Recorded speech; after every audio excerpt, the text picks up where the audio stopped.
काम करो ऐसा कि पहचान बन जाए, हर कदम ऐसा चलो कि निशान बन जाए। यहाँ जिंदगी तो हर कोई काट लेता है मेरे दोस्त, जिंदगी जियो इस कदर कि मिसाल बन जाए, मिसाल बन जाए। नमस्कार सभी साथियों को, आप देख रहे हैं दीपक लक्ष्य हब, जो आपको आपकी पहचान दिलाएगा, आपकी मंजिल तक पहुंचाएगा। यदि आप भी चाहते हैं कि आपकी जिंदगी मिसाल बन जाए, कदमों के निशान आने वाला समय पहचाने, तो फिर देर किस बात की, जुड़ जाइए हमारे चैनल के साथ। नए हैं तो सब्सक्राइब कर लीजिए।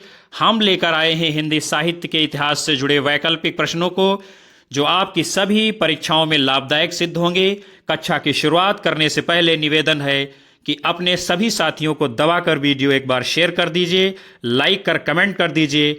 और देखिए अपनी स्क्रीन पर आज का पहला प्रश्न। शंकराचार्य के बाद इतना प्रभावशाली और महिमान्वित महापुरुष भारतवर्ष में दूसरा नहीं हुआ है। हजारी प्रसाद द्विवेदी का कथन किसके विषय में है? सरहपा, गोरखनाथ, रामानंद, तुलसीदास। तो आचार्य हजारी प्रसाद द्विवेदी जी का ये कथन गुरु गोरखनाथ के विषय में है। और गोरखनाथ जी क्या, ये नाथ संप्रदाय के कवि हैं। किसके? नाथ संप्रदाय के। आचार्य हजारी प्रसाद द्विवेदी जी ऐसा मानते हैं कि शंकराचार्य के बाद यदि कोई भारतवर्ष में इतना प्रभावशाली महापुरुष हुआ है तो वो कौन है? गुरु गोरखनाथ जी। और तुलसीदास जी ने गोरखनाथ जी के विषय में क्या लिखा है? गोरख जगायो जोग, भगत भगायो लोग। तो ये कथन किसका है? तुलसीदास जी का। और कथन ही नहीं बल्कि ये क्या है? कविता है। और ये कविता जो पंक्ति है, गोस्वामी तुलसीदास जी ने इनकी रचना है कवितावली। क्या है? कवितावली। और वहीं से ये पंक्ति ली गई है जिसमें तुलसीदास जी ने क्या लिखा है? गोरख जगायो जोग, भगति भगायो लोग। सिद्ध संप्रदाय का विकसित और परिवर्तित रूप जो है क्या है? नाथ संप्रदाय है। नाथ एक विशेष वेशभूषा धारण करते थे जिसमें मेखला यानी कि करधनी होती थी, श्रृंगी बजाने वाला यंत्र होता था, गूदड़ी, खप्पर, कर्णमुद्रा, झोला इत्यादि इनके साथ में रहता था।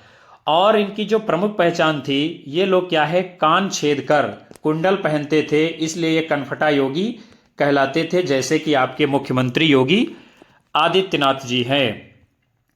गोरक्ष सिद्धांत संग्रह में गोरखनाथ को ईश्वर की संतान के रूप में संबोधित किया गया है। किसमें? गोरक्ष सिद्धांत संग्रह ये पुस्तक का नाम है, जिसमें गोरखनाथ को ईश्वर की संतान बताया गया है। और गोरखनाथ का समय डॉक्टर राहुल सांकृत्यायन ने 845 ईस्वी माना है। कब? 845 ईस्वी।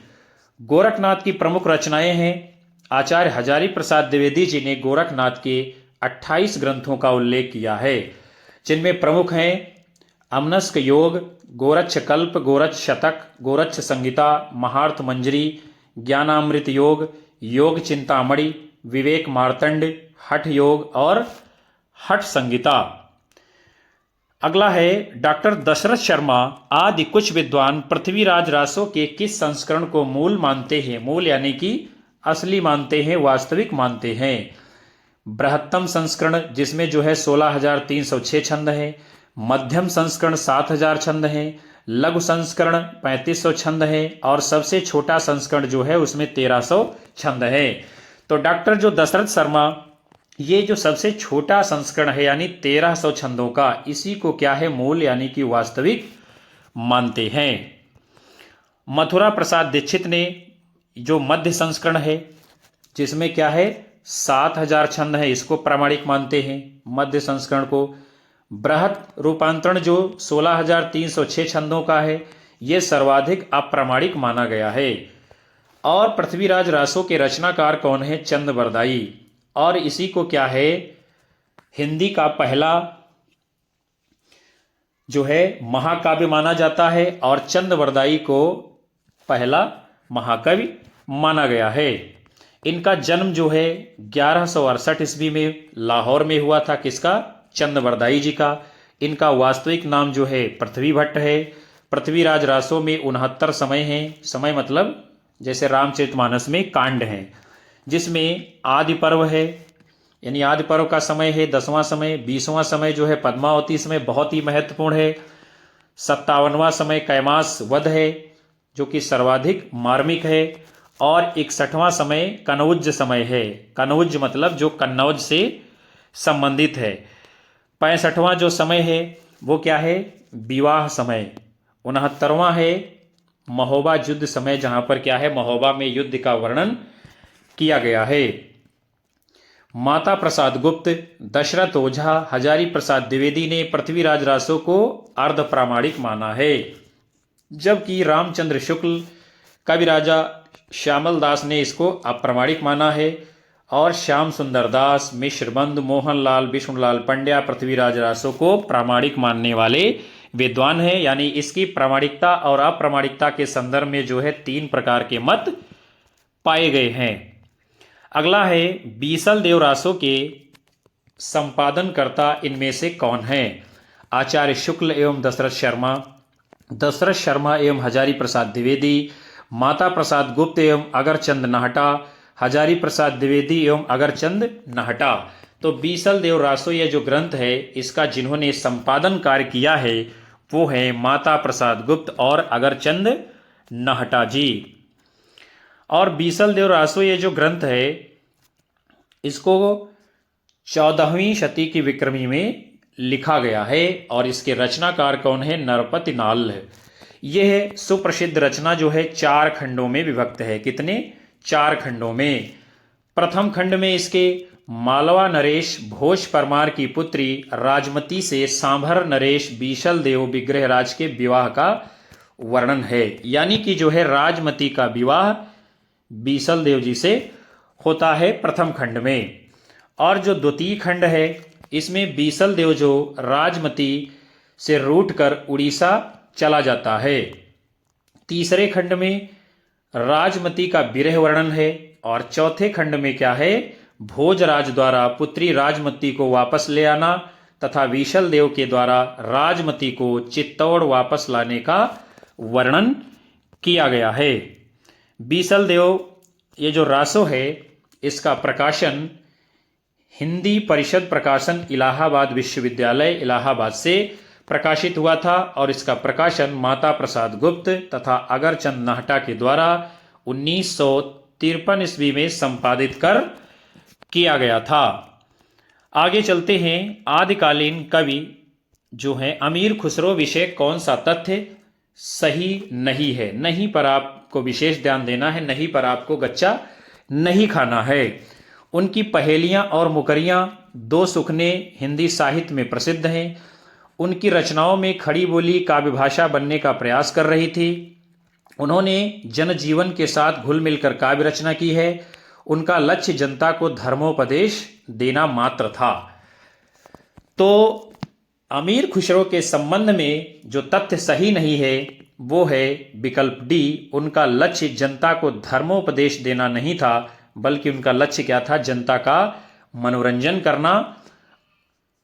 यही आपका सही उत्तर है। लेकिन जो सही तथ्य हैं, यानी उन्होंने पहेलियां मुकरियां 2 सुखने हिंदी साहित्य में प्रसिद्ध है, लिखा है, ठीक बात है। उनकी रचनाओं में खड़ी बोली काव्य भाषा बनने का प्रयास कर रही थी, ये भी कथन सत्य है खुसरो के बारे में। और उन्होंने जनजीवन के साथ घुल मिलकर काव्य रचना की है, ये भी बात सत्य है। जो असंगत है वो है उनका लक्ष्य जनता को धर्मोपदेश देना मात्र था। और विद्यार्थियों, जहां पर मात्र लगा हो वो कथन तो वैसे ही वो बात जो है गलत हो जाएगी, वो सही नहीं हो सकती है। तो इस तथ्य को भी आपको ध्यान में रखना है। और जो है अमीर खुसरो का जन्म सन 1253 ईस्वी में आधुनिक एटा यानी उत्तर प्रदेश के पटियाली गांव में हुआ था, और जिला एटा में। इनकी पहेलियां मुकरियां 2 सुखने हिंदी साहित्य में बहुत प्रसिद्ध हैं, और इन्हें खड़ी बोली का प्रथम कवि माना जाता है। इन्हें हिंद की तूती यानी तूतीय हिंद भी कहा जाता है, या हिंद का तोता भी कहते हैं। और इन्हें सितार का आविष्कारक होने का श्रेय दिया जाता है। यानी भारत में सितार का आविष्कार किसने किया है? तो अमीर खुसरो जी ने किया है। और इनकी 100 से अधिक जो है रचनाएं मानी गई हैं, जिनमें पहेलियां मुकरियां 2 सुखने गजल ढकोसले आदि इनके बड़े प्रसिद्ध हैं। आचार्य शुक्ल के अनुसार किस रचना के आधार पर विद्यापति मैथिल कोकिल कहलाए? पदावली, कीर्तिलता, कीर्ति पताका, लिखनावली। तो आचार्य शुक्ल के अनुसार क्या है, जो विद्यापति है ये बिहार के बिपसी नामक गांव के रहने वाले थे। पदावली रचना के आधार पर इनको मैथिल कोकिल कहा है। किसने? आचार्य रामचंद्र शुक्ल जी ने। इनकी प्रमुख रचनाएं हैं लिखनावली, पुरुष परीक्षा, दान वाक्यावली, गया पत्तलक, वर्णकृत्य, दुर्गा भक्ति तरंगिणी, गंगा वाक्यावली इत्यादि। और जो है इनकी अवहट्ट भाषा की जो रचनाएं हैं वो भी इन्होंने बहुत महत्वपूर्ण रूप से लिखा है, जैसे कि कीर्तिलता और कीर्ति पताका। और मैथिली भाषा की जो इनकी रचनाएं हैं पदावली और गोरक्ष विजय।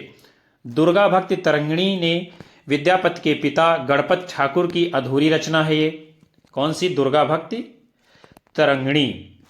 और किसकी है? विद्यापति के पिता गणपति ठाकुर की, जिसे विद्यापति ने क्या किया है? पूर्ण किया है।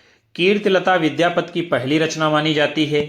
ये तथ्य आपको विशेष रूप से ध्यान रखना है कि विद्यापति की पहली रचना कौन सी है? कीर्तिलता, जिसे हजारी प्रसाद द्विवेदी जी ने भृंग भृंगी संवाद माना है। विद्यापति की पदावली ये मैथिली भाषा में है, जो कि एक क्या है? गीत काव्य है। सूर्यकांत त्रिपाठी निराला ने पदावली को क्या है? श्रृंगारिक पदों की मादकता को नागिन की लहर कहा है। यानी जैसे नागिन लहर मारती है वैसे ही इनके पदावली के पद लहर मारते हैं। इसी रचना के आधार पर विद्यापति को मैथिल कोकिल कहा जाता है। यानी मैथिल कोकिल इनकी क्या है? उपाधि है। इसके अतिरिक्त जो विद्यापति की अन्य उपाधियां हैं, अभिनय जयदेव, राजा शिवसिंह के द्वारा दी गई थी ये उपाधि, कवि शेखर, खेलन कवि, वयः संधि के कवि, कवि कंठहार, दशावधान। तो ये तमाम सारी उपाधियां जो है विद्यापति को मिली हुई हैं। फिर अगला है, इनमें से कौन सा विवरण सही नहीं है? सिद्धों की वाम मार्गी हठ योग भोग प्रधान साधना की प्रतिक्रिया में नाथ पंथियों की हठ योग साधना प्रारंभ हुई, ये कथन सत्य है। जैन साहित्य आचार, रास, फाग, चरित आदि शैलियों में रचा गया है, ये भी कथन सत्य है। हिंदी प्रदेश के पूर्वी भाग में जैन साधुओं ने हिंदी कविताओं के माध्यम से जैन मत का प्रचार किया, और यही कथन असंगत है, यही सही उत्तर है और यही गलत बात है। और अगला है, सिद्ध साहित्य बौद्ध धर्म की वज्रयान की उपशाखा से विकसित हुआ, ये कथन भी सत्य है। तो यानी क्या है? पहला, दूसरा और चौथा ये तीनों बातें जो है सही हैं, लेकिन तीसरी बात ये सत्य नहीं है। महावीर स्वामी जैन ने क्या किया था? जैन धर्म का प्रचार प्रसार भारत में बहुत ही तीव्रता के साथ किया था। आरंभ में इस धर्म का प्रचार जो है बिहार में हुआ, तिरहुत अवध के प्रांतों तक सीमित था। मगध में 12 वर्षों की लंबी अवधि तक भीषण अकाल की स्थिति के कारण जो है सहस्रों जैनी सपरिवार जैन साधु भद्रबाहु के साथ मैसूर राज्य में श्रवण बेलगोला नामक स्थान पर चले गए थे। और यहीं से क्या होता है? ये धर्म दक्षिण भारत में फैल जाता है। कौन? जैन धर्म।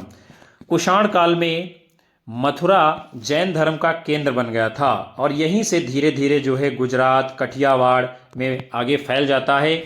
उड़ीसा के राजा खारवेल जैन धर्म के अनुयायी थे, और इनके प्रयास से जैन धर्म का जो है अद्भुत उत्थान भी आगे चल करके होता है। फिर अगला है, अपभ्रंश के कवियों को विस्मरण कराने के लिए हानि की वस्तु है। यही कवि हिंदी काव्य धारा के प्रथम सृष्टा थे, कथन किसका है? राहुल सांकृत्यायन, मिश्र बंधु, शिवसिंह सेंगर, हजारी प्रसाद द्विवेदी। तो ये कथन राहुल सांकृत्यायन क्या है कि अपभ्रंश के कवियों को विस्मरण करना हमारे लिए हानि की वस्तु है। यही कवि हिंदी काव्य धारा के प्रथम सृष्टा थे। बड़ा ही महत्वपूर्ण कथन राहुल सांकृत्यायन जी ने दिया है। आचार्य शुक्ल ने पुरानी हिंदी को क्या कहा है? प्राकृताभास हिंदी या अपभ्रंश नाम दिया है। राहुल सांकृत्यायन ने हिंदी का प्रथम कवि जो है सिद्ध सरहपा को माना है। किसने? राहुल सांकृत्यायन जी ने। फिर अगला है, इस पुस्तक की भाषा को कवि ने स्वयं अवहट्ट कहा था। इसमें बीच बीच में मैथिली भाषा का प्रयोग आ गया है। भाषा के अध्ययन की दृष्टि से इस पुस्तक का महत्व है ही। आचार्य हजारी प्रसाद द्विवेदी का कथन ये किस पुस्तक के बारे में है? विद्यापति पदावली, कीर्ति पताका, कीर्तिलता, वर्ण रत्नाकर। तो ये बात जो है आचार्य हजारी प्रसाद द्विवेदी जी ने कीर्तिलता के बारे में कही है। जो कि कीर्तिलता, ये ग्रंथ किसका है? विद्यापति जी का। किसका है? विद्यापति जी का। कीर्तिलता विद्यापति की क्या है? ये ऐतिहासिक रचना है, यानी कि इसको बहुत आगे प्रसिद्धि मिलती है जिस समय विद्यापति जी इसको लिखते हैं। कीर्तिलता को विद्यापति ने कहानी कहा है। क्या कहा है? कहानी, यानी कि कहानी। कीर्तिलता और कीर्तिपताका इनकी क्या है? अवहट्ट भाषा की रचनाएं हैं, जिनमें इनके आश्रयदाता कीर्ति सिंह और शिव सिंह की वीरता और उदारता का वर्णन किया है। कीर्ति सिंह और शिव सिंह की। विद्यापति की जो अन्य रचनाएं हैं वो हैं भू परिक्रमा, पुरुष परीक्षा, लेखनावली, दान वाक्यावली, गंगा वाक्यावली, दुर्गा भक्ति तरंगिणी, गोरक्ष विजय, कीर्तिलता, कीर्ति पताका, पदावली। और विद्यापति का जो जीवन काल माना जाता है वो है 1350 ईस्वी से 1450 ईस्वी तक। ये जो है विद्यापति का जीवन काल है। वर्ण रत्नाकर के रचनाकार कौन है? ज्योतिरीश्वर ठाकुर। ये भी बड़ी प्रसिद्ध रचना है आदिकाल की। हम आगे बढ़ते हैं।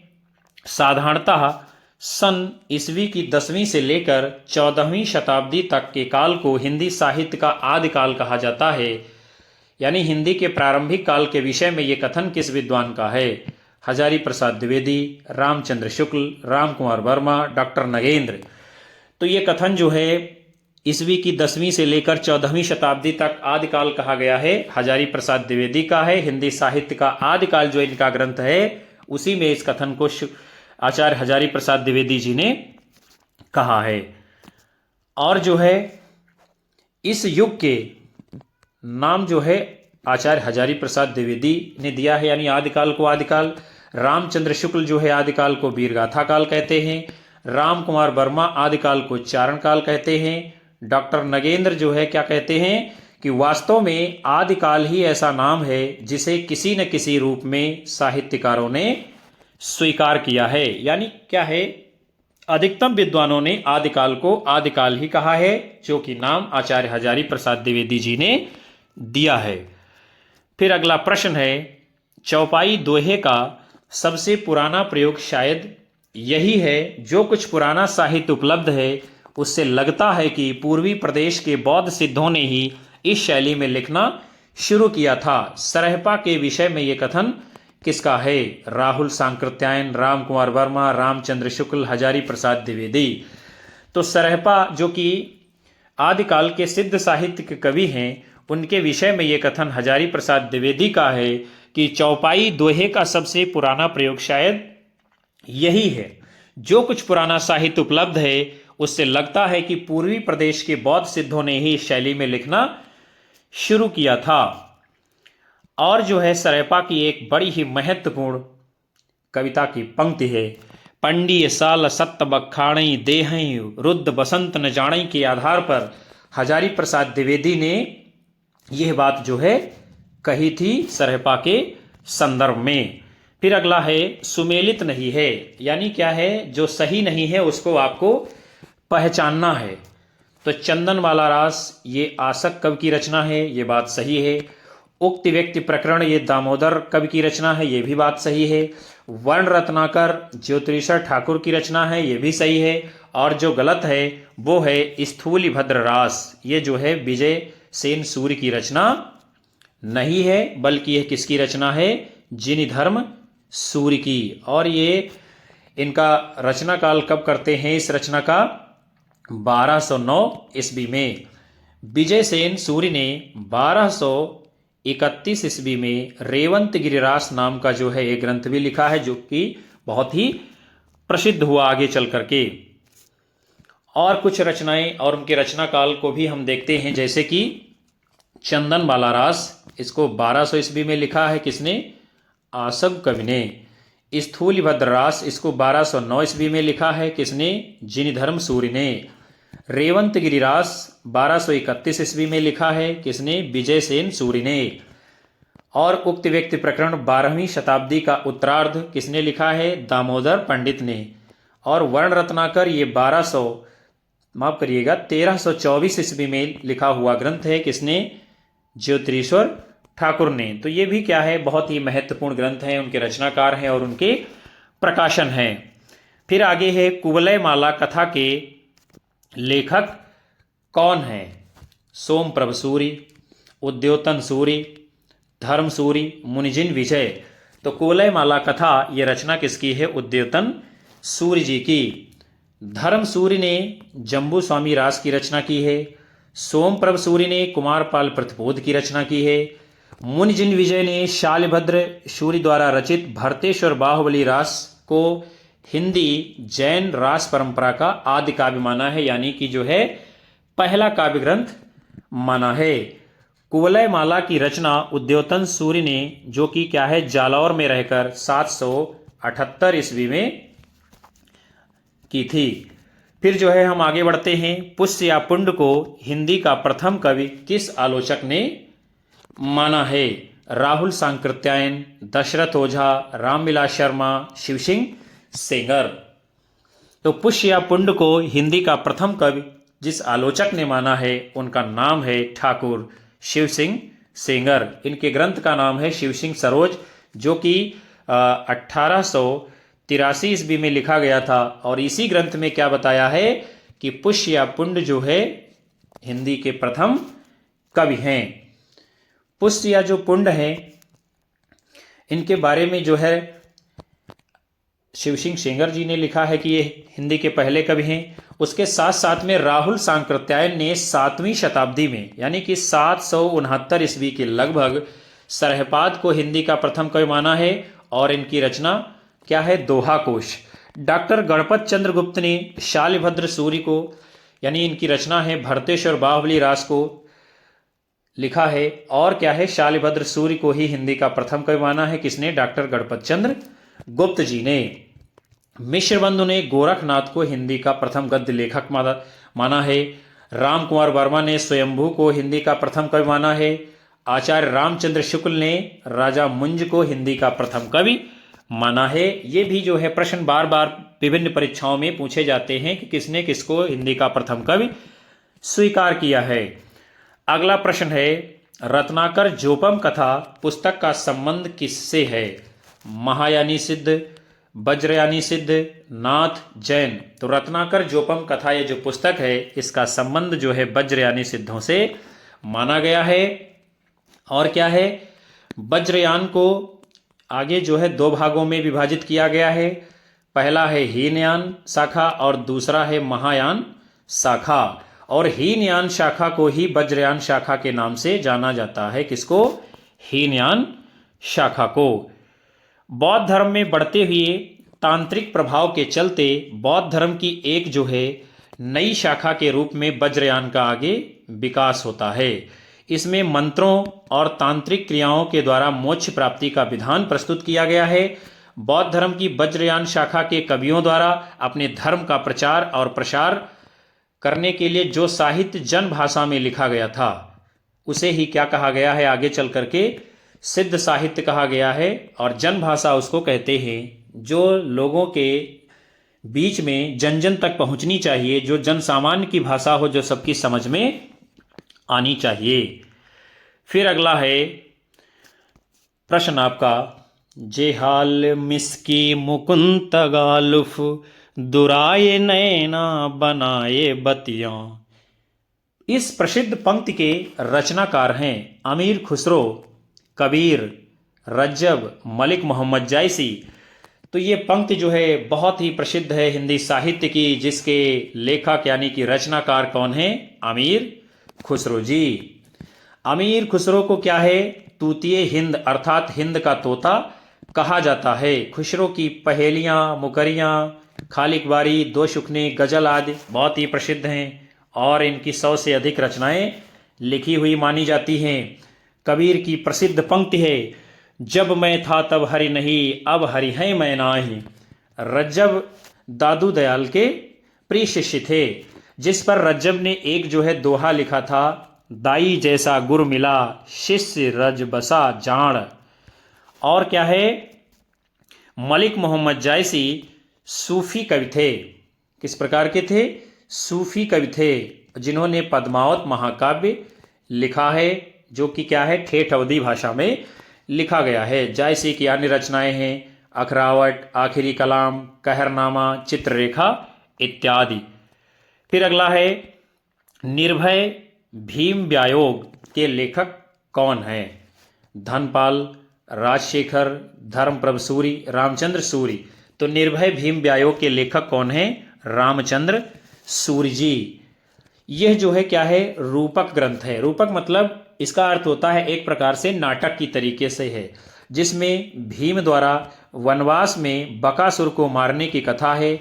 वनमाला नाटिका, मल्लिका मकरंद प्रकरण, यदुविलास नाटक, रघुविलास नाटक आदि रामचंद्र सूरी के अन्य रूपक ग्रंथ हैं। रामचंद्र सूरी जो है एक जैन आचार्य हैं। इनका समय जो है कितना है? संवत 1145 से 1230 तक। इन्होंने संस्कृत में 11 नाटक लिखे हैं और इनके गुरु का नाम क्या था? हेमचंद्र जी। क्या था? हेमचंद्र। फिर आगे बढ़ते हैं। निम्नलिखित में से कौन सा नाम सिद्ध परंपरा की योगिनी का नहीं बल्कि योगी का है? पुतलिका, मणिभद्रा, कनखलापा, लक्ष्मीकरा। तो जो सिद्ध साहित्य लिखा गया था, जो सिद्ध परंपरा थी, उनमें योगी के साथ साथ जो है योगिनियां भी हुआ करती थी, जिनमें मणिभद्रा भी हैं, कनखलपा भी हैं, लक्ष्मीकरा भी हैं, और जो नहीं हैं वो क्या हैं? पुतलिका। और जो है सिद्ध साहित्य का समय जो है 8वीं से 13वीं शताब्दी तक माना जाता है और इनका संबंध बौद्ध धर्म की वज्रयान शाखा से भी जुड़ा हुआ है। फिर अगला है, हिंदवी शब्द का प्रथम प्रयोग किस इतिहासकार ने किया है? किसका? हिंदवी शब्द का। रामचंद्र शुक्ल, इब्न बतूता, अबू सईद और जो है बदायूनी। तो इनमें से जिसने जो है हिंदवी शब्द का पहली बार, प्रथम बार यानी कि प्रयोग किया था, उनका नाम क्या है? अबू सईद। फिर जो है कुछ स्थानों पर क्या होता है, इसका प्रयोग जो है अमीर खुसरो के द्वारा माना गया है। अमीर खुसरो का समय 1253 ईस्वी से 1325 ईस्वी है और इनकी पहेलियां और मुकरियां बहुत ही प्रसिद्ध हैं। फिर अगला है, कलचुरी राजवंश की 7 नायिकाओं के नक्षिक वर्णन से संबंधित ग्रंथ कौन सा है? उक्त व्यक्ति प्रकरण, राउरवेल, कुवलयमाला कथा, वर्ण रत्नाकर। तो कलचुर राजवंश की 7 नायिकाओं का नक्षिक वर्णन जिस ग्रंथ में मिलता है उसका नाम क्या है? राउरवेल। और इसके लेखक कौन है? रोड़ा नामक कवि। यानी जो है कलचुर नामक राजवंश की 7 नायिकाएं हैं, उनका नक्षिक वर्णन राउरवेल ग्रंथ में है और इसके रचनाकार कौन है? रोड़ा नामक कवि हैं। और ये क्या है? एक शिलांकित कृति है। शिलांकित मतलब शिलाओं यानी कि पत्थरों के ऊपर इसको अंकित किया गया था। और ये जो है चंपू काव्य है, अर्थात इसकी रचना गद्य और पद्य में हुई थी और वर्तमान समय में इसको जो है मुंबई के प्रिंस ऑफ वेल्स संग्रहालय में सुरक्षित रखा गया है। उक्त व्यक्ति प्रकरण दामोदर शर्मा जी के द्वारा रचित क्या है? यह व्याकरण का ग्रंथ है। किसने लिखा है? दामोदर शर्मा जी ने। और ये हिंदी व्याकरण का पहला ग्रंथ भी माना जाता है। इसका रचना काल 12वीं शती का पूर्वार्ध है। वर्ण रत्नाकर के रचनाकार कौन है? ज्योतिरीश्वर ठाकुर जी। इसकी भाषा मैथिली है। ठाकुर मिथिला के कर्नाटक वंश के राजा हरसिंह देव के दरबारी कवि थे। किसके? हरसिंह देव के। और हरसिंह कहाँ के रहने वाले थे? कर्नाटक के। फिर जो है कुवलयमाला कथा के रचनाकार कौन है? उद्योतन सूरी जी। तो ये सभी बिंदु जो है आपको याद रखने हैं। फिर अगला है, काम भाव और शरीर का सौंदर्य उनके यहाँ उत्सव के रूप में है। विद्यापति के संदर्भ में ये कथन किसका है? Ram Swaroop Chaturvedi, doctor Nagendra, doctor Bachchan Singh, Ramchandra Shukla. तो ये बड़ा ही प्रसिद्ध कथन जो है राम स्वरूप चतुर्वेदी जी का है, जिसमें लिखा है उन्होंने कि काम भाव और शरीर का सौंदर्य उनके वहाँ उत्सव के रूप में है। उनके मतलब विद्यापति की रचनाओं में। और ये कथन जो है राम स्वरूप चतुर्वेदी जी ने किसमें दिया है? हिंदी साहित्य और संवेदना का विकास नामक अपने इतिहास ग्रंथ में। और जो है कुछ प्रसिद्ध कथन हैं हिंदी साहित्य के विद्वानों के द्वारा, उसको हम देखते हैं। जैसे कि आध्यात्मिक रंग के चश्मे आजकल बहुत सस्ते हो गए हैं, उन्हें चढ़ाकर जैसे कुछ लोगों ने गीत गोविंद को आध्यात्मिक संकेत बताया है, वैसे ही विद्यापति के इन पदों को भी, यानी विद्यापति के बारे में ये कथन जो है आचार्य रामचंद्र शुक्ल ने अपने हिंदी साहित्य के इतिहास में दिया है। कब? 1929 ईस्वी में। और हजारी प्रसाद द्विवेदी ने क्या लिखा है विद्यापति के बारे में कि श्रृंगार रस के सिद्धवाक कवि हैं। कौन? विद्यापति। और बच्चन सिंह ने क्या कहा है? विद्यापति को जातीय कवि बताया है। तो प्रिय विद्यार्थियों और साथियों, आप सभी ने आज की इस कक्षा में बहुत ही शानदार हिंदी साहित्य के इतिहास के प्रश्नों को जाना समझा। मैं आशा करता हूं कि आपको ये सत्र जरूर पसंद आएगा, आपकी परीक्षाओं में लाभदायक होगा। तो आपसे निवेदन है कि कक्षा को अपने दोस्तों में अधिकतम शेयर करें, लाइक करें, कमेंट करें, ताकि हमको और आगे की कक्षाएं लाने में ऊर्जा प्राप्त होती रहे। मिलते हैं हम आप सभी को अगली कक्षा में। सभी को बाय बाय। जय हिंद, वंदे मातरम।